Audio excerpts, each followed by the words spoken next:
प्रसंग कभी आपको विस्मृत न हो, फिर भी आरंभ में ग्रंथ का आदर करने के लिए गुरु परंपरा का, ऋषि परंपरा का, संत परंपरा का, आचार्यों का आदर करते हुए, उस परब्रह्म तत्व का आदर करते हुए ग्रंथ खोलकर कभी देखो और वैसा ही वाचन करो।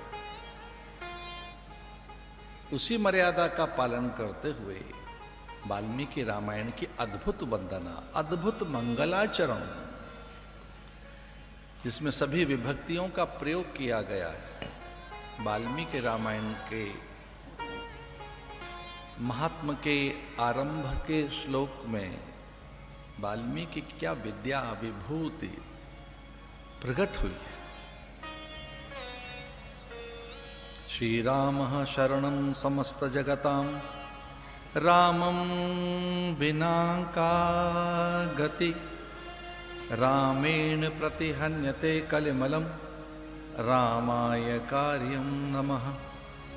रामात्रिसति काल भीम भजगौ रामस्य सर्वं वशे,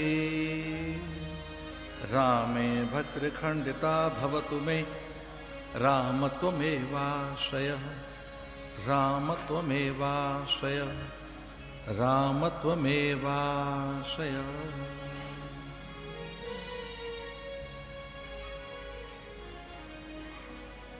वाल्मीकि रामायण के आरंभ में जिसकी चर्चा है वे हैं आप्तकाम, पूर्णकाम, निष्काम, कोदंड, पिनाकधारी, आनंद कंद, परात्पर ब्रह्म, सर्वेश्वर, अखिल ब्रह्मांड नायक भगवान प्रभु श्री राम।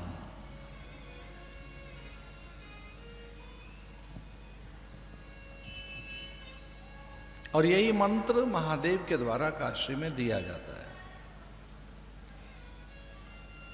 ये राम मंत्र।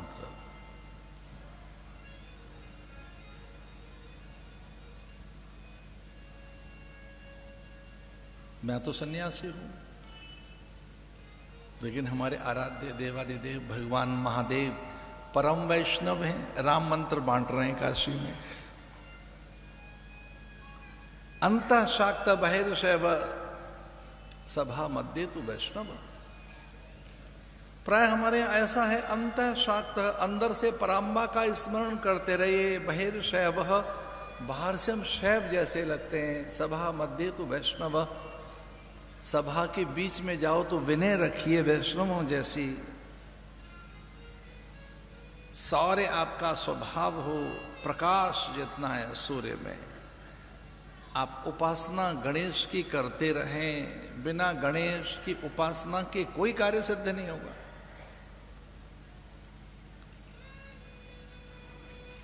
गणानां त्वा गणपति, गणानां त्वाम गणपति गुं हवामहे, विघ्नेश्वराय वरदाय स्वर प्रियाय लंबोदराय सकलाय जगद्दिताय, नागाननाय श्रुति यज्ञ विभूषिताय, गौरी सुताय गणनाथ नमो नमस्ते।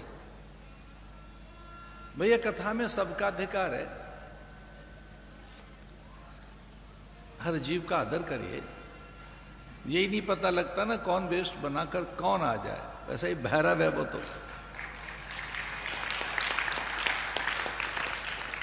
हनुमत धाम में कोई सन्यासियों का आचार्य कथा करे तो भैरव का आगमन स्वाभाविक है।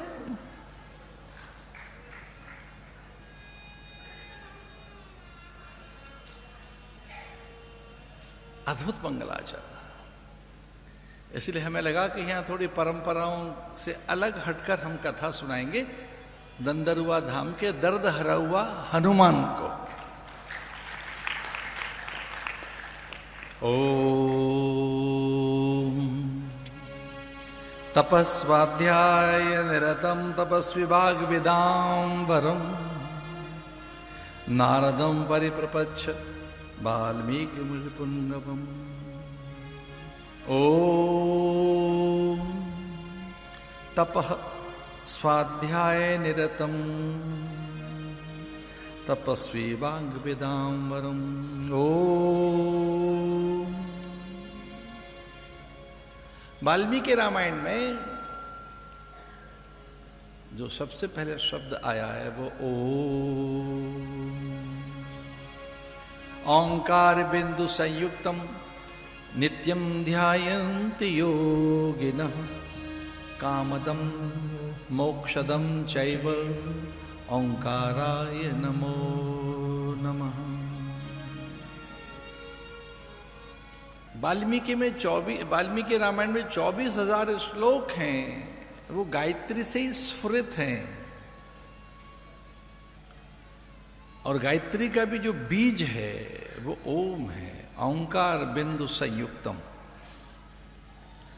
नित्यम ध्यायन्ति योगिनः, यद्यपि इस पर भी सबका अधिकार नहीं, श्री गुरु मुख से ही श्रवण हो, श्री गुरु मुख से ही उसकी आज्ञा हो।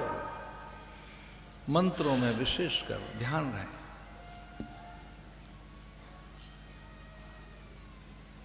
आप अधिकारी होंगे तो निसंदेह गुरु प्रसन्न होकर आपको मंत्र देंगे, और आप अधिकारी तो हैं ही, चूंकि मनुष्य देह आपको मिली है। बिना अनुग्रह के देह प्राप्त नहीं हो सकते। तो मैं एक बात ये भी कह दूं उन व्यक्तियों के लिए जो बहुत अधिक मंत्रों का आग्रह लिए बैठे हैं, उनसे मेरी विनय है कि विवेक चूड़ामणि के माध्यम से भगवान भाष्यकार सनातन धर्मोद्धारक भगवान शंकराचार्य ऐसा कहते हैं कि मनुष्य होना ये परम अनुग्रह है, ये परम कृपा है, ये परम प्रसाद है। प्रथम दृष्टया ऐसा लगता है कि माता पिता के कारण हमें ये देह मिली है, चूंकि हमारी आकृति विशेषकर हनु, चुबुक, नासिका, भाल, कपोल, भुजाएं, वक्षस्थल, काय, कलेवर, प्रकृति, स्वभाव, हमारी चेष्टाएं, चितवन, मुद्राएं, भास, आभास कई बार हमारे पूर्वजों से मिलता है, पिता से मिलता है, माता पिता से हमारी आकृति मिलती है। कई बार तो हमारे पुरजन परिजन बंधु बांधव इष्ट मित्र हम में से झांक कर देख रहे होते हैं, विशेषकर हमारे पितृ। ऐसा लगता है कि ये माता पिता के कारण ही है क्या? ना, केवल माता पिता के रजवीर का ही उत्पाद नहीं है मनुष्य।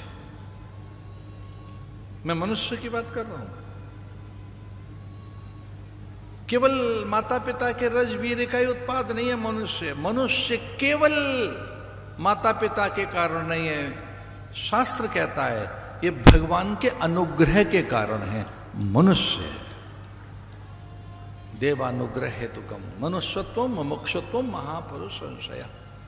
शास्त्र भेद खोलते हैं, कहते हैं कि मनुष्य होना केवल माता पिता के कारण नहीं, देव और पितरों के कारण नहीं है, केवल भोग भाग्य नहीं है, केवल प्रारब्ध नहीं है, केवल कारण शरीर के ही कारण नहीं है, क्योंकि शरीर भी केवल एक यही नहीं है ना, दूसरा सूक्ष्म शरीर है, तीसरा कारण शरीर है। तो मन बुद्धि ये शरीर हमारा मिलकर ये जो अंतःकरण है, मन बुद्धि चित्त और अहंकार,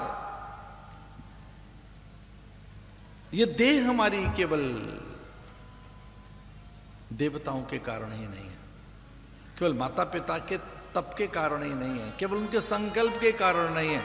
शास्त्र भेद खोलते हुए कहता है कि 3 चीजें हमें केवल परमात्मा के कारण मिली हैं। पहला है मनुष्य होना, दूसरा मुमुक्षुत्वम। मुमुक्षुत्वम का अर्थ पता है क्या है? कि कथा सुनने बैठे हो, यही मुमुक्षा है आपकी।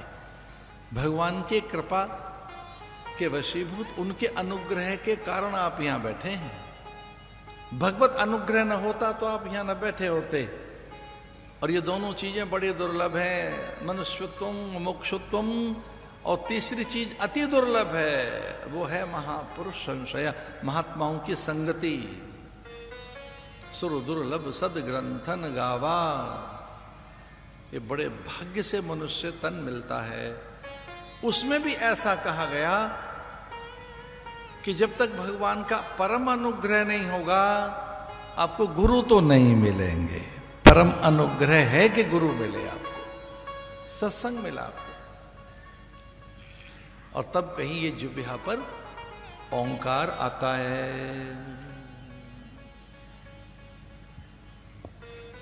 आपकी जिह्वा पर ही ओंकार आ ही नहीं सकता। ये स्वयं परमात्मा है, बीज है उसका, इसी से सृष्टि का विस्तार है। ये गायत्री का मूल है, गायत्री वेदों का मूल है। ओम तपः स्वाध्याय निरतम तपबल कीन शंभु संघारा, तपबल रचय विधि संसारा। अवागर्था प्रतिपत्तये। अद्भुत तप है, वाणी का तप, शब्दों का तप, वैखरी, और बहुत अद्भुत तप है।